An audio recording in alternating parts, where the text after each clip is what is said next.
Hello from the Irish Australian Thespian, and I will be talking today, like everybody else, about why I love theatre. And the reasons are many and varied, so I'll try and say something that hasn't been said before. Back to witches and wizards and magical beasts, to goblins and ghosts and to magical beasts. I've chosen to make my intro that particular piece of music because I think that really sums up my own takings on theatre and stuff like that. Because my main love for theatre comes out of, very similar to Stina's, is that I love to tell stories. And in theatre we have an ability to tell stories like no other industry. Yes, sure, film can tell stories by basically anywhere they want to because of special effects they can make anything look like anything. But if you're sitting in a film as opposed to sitting in a theatre, there is a certain degree that the suspension of disbelief becomes more difficult in a film, I find, as opposed to in the theatre where you're there and you can actually see physical representations of the story that are going on in front of you. And I think that is theatre's ability. That is what theatre can do when it comes to telling stories. So reason one why I love theatre is because I love to tell stories. Reason two why I love theatre is because I'm a bit of a show-off and I really like performing. And I think this is something we have to accept as people who want to be actors, especially those of us who want to be actors, is that we're a little bit arrogant.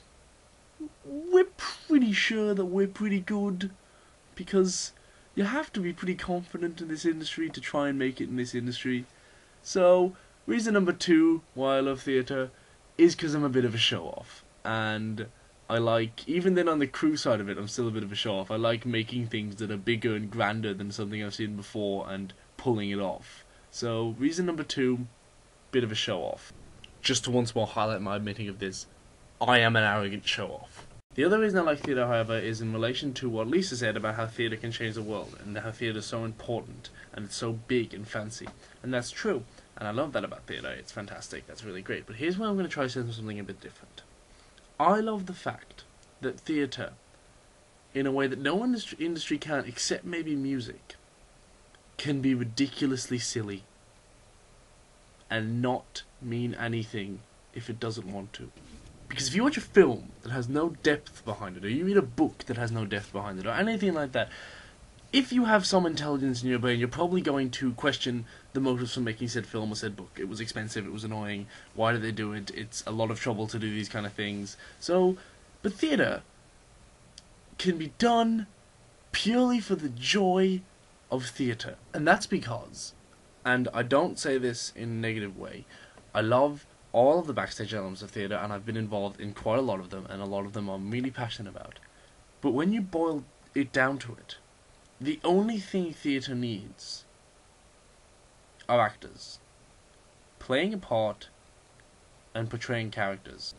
And that's why I use the song Getting Back to Hogwarts from the Star Kids musical, a Harry Potter musical, because let's face it, the Star Kids just do silly things.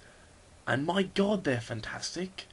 And they don't mean anything, and it's basically like they're playing imagination on stage with an audience.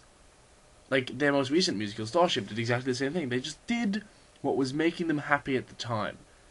And I love that theatre can be that, whereas other industries like film, which you have to set up a massive amount of equipment to film, can't be that.